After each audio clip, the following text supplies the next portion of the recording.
que Deus permite o mal? Lemos em Gênesis 1:31. Deus viu tudo o que havia feito e eis que era muito bom. Mas com certeza hoje nem tudo é muito bom. O que aconteceu para mudar essa situação?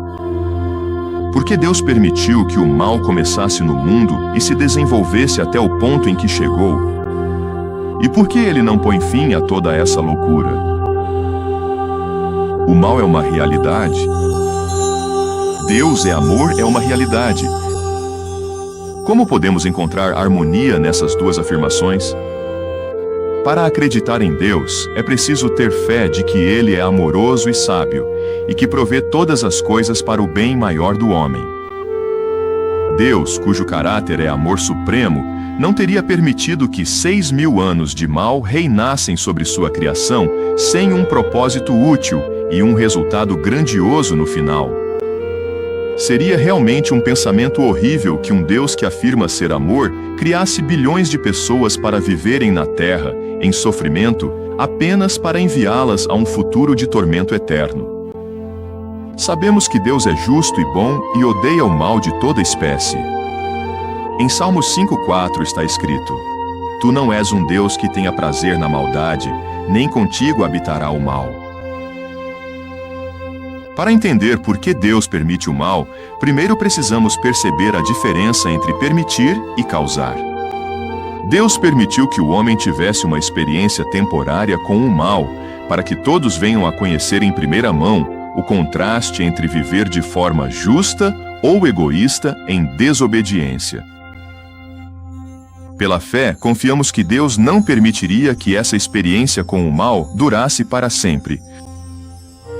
A causa do mal é o pecado, não apenas o pecado pessoal, mas também o pecado herdado. As Escrituras declaram: morrendo morrerás foi a nossa herança do pai Adão. Tendo sido cortada a comunhão com Deus, a mente angustiada do homem afetou sua saúde física, e logo a doença permeou o organismo perfeito. O homem perdeu seu domínio sobre si mesmo e seu domínio sobre a natureza. Sim, as calamidades na natureza também são resultado da desobediência. Deus disse: maldita é a terra por tua causa, em Gênesis 3:17. O homem deve suportar uma terra hostil como parte da penalidade pela desobediência.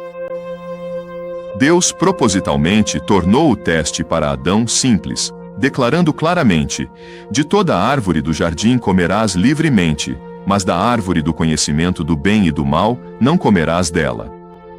Porque no dia em que dela comeres, certamente morrerás. Gênesis 2:16 e 17. Se o Senhor tivesse exigido dele algo difícil, Adão poderia ter sido desculpado, pois a obediência estaria além de suas capacidades. Não. Adão foi simplesmente proibido de comer do fruto de apenas uma das muitas árvores do jardim. Aqui Satanás encontrou uma oportunidade para executar seu plano orgulhoso. Ele concluiu que, se conseguisse convencer a mãe Eva de que Deus estava lhe negando algo belo, poderia aos poucos conquistar a confiança do primeiro casal.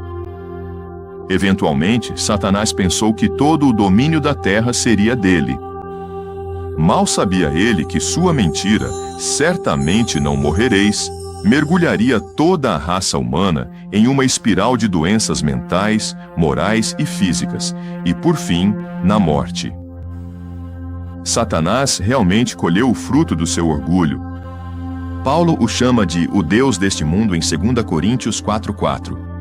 No entanto, a rebelião de Satanás lhe custou não apenas a vida de todos os que já viveram, mas também a sua própria vida. Incorporada na maldição a Adão e Eva, em Gênesis 3:15 e Apocalipse 20:10 e 14, está a maldição para Satanás de que um dia a semente da mulher dará um golpe fatal na cabeça da serpente e ele certamente morrerá. Além da intuição, observação e informação, a única outra maneira de aprender é pela experiência.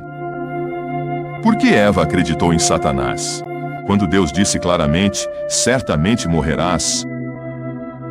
Por causa da inocente inexperiência de Eva, ela era infantil e ingênua, e foi facilmente enganada quando o astuto adversário disse para comer o fruto proibido, pois isso a tornaria sábia.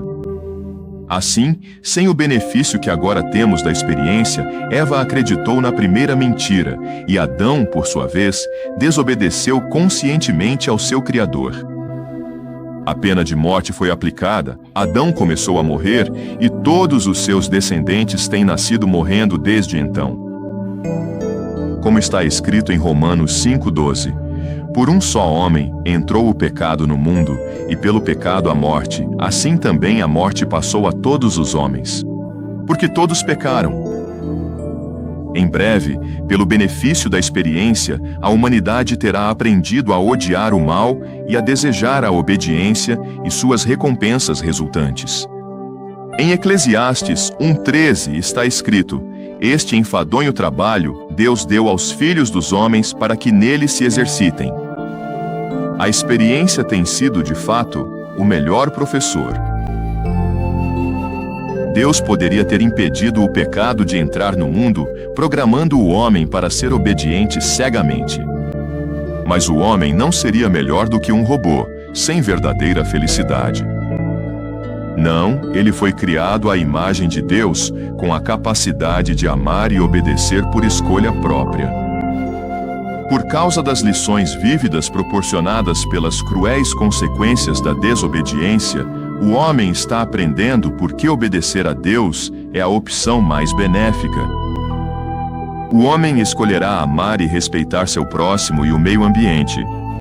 Mais importante ainda, ele oferecerá a Deus o amor, respeito e obediência que ele deseja e merece. Como Deus é amor, ele não permitirá para sempre que o mal reine sobre o homem. Sabendo que Adão desobedeceria, Deus planejou amorosamente a redenção do homem. Jesus foi o cordeiro morto antes da fundação do mundo, como está escrito em 1 Pedro 1:19 e 20. O dom da salvação de Deus foi a maior demonstração de sofrimento paterno da história, ao ver seu filho unigênito sofrer a agonia de ser vilipendiado e crucificado. Há alguma dúvida do grande amor que Deus tem pela raça humana? Está escrito em Romanos 5:8, mas Deus prova o seu amor para conosco em que Cristo morreu por nós, sendo nós ainda pecadores. Sim, os planos de Deus incluem uma saída misericordiosa do nosso sofrimento e da morte. Como está escrito, assim como, pela ofensa de um só, veio o juízo sobre todos os homens para condenação, assim também pela justiça de um só, veio a graça sobre todos para a justificação de vida. Romanos 5:18. Assim como Adão voluntariamente abriu mão de seu direito de viver em perfeição, Cristo voluntariamente abriu mão de sua perfeição para pagar a penalidade pelo pecado de Adão. Esse preço correspondente garante a cada descendente de Adão uma ressurreição e uma nova oportunidade de viver sua vida em retidão.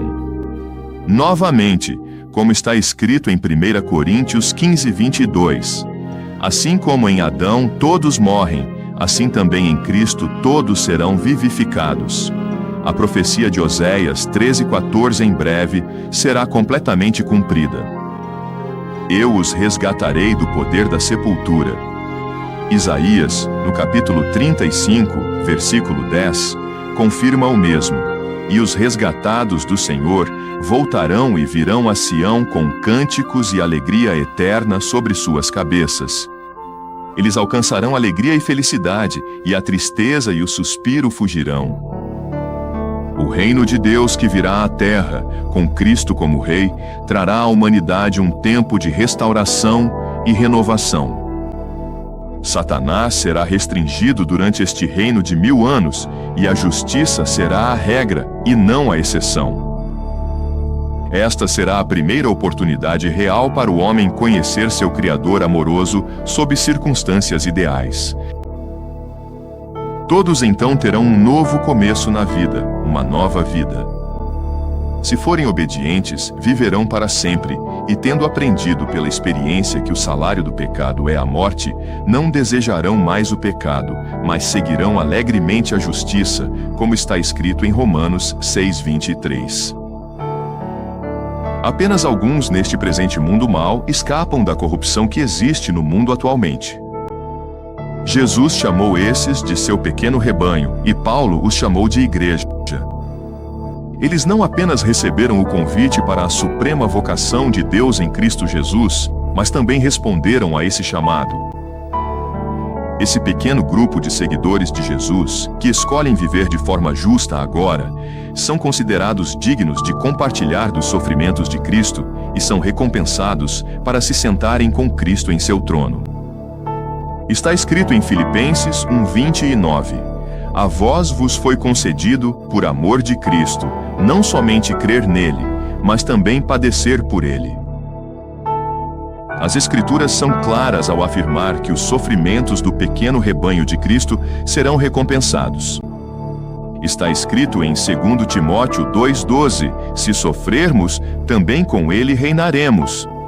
E novamente em Apocalipse 2:10, sê fiel até a morte, e dar-te-ei a coroa da vida. E também em Apocalipse 26, bem-aventurado e santo aquele que tem parte na primeira ressurreição. Eles serão sacerdotes de Deus e de Cristo, e reinarão com ele por 1000 anos. Se há então uma primeira ressurreição, por implicação deve haver uma segunda ressurreição dos mortos. Este é o propósito pelo qual Cristo e sua igreja reinam por 1000 anos, conduzir o mundo ressuscitado da humanidade pela estrada da santidade até a perfeição. Está escrito em Isaías 26:9 e em Isaías 35:8, quando os teus juízos estiverem na terra, os habitantes do mundo aprenderão a justiça. Oh, que Deus maravilhoso nós temos!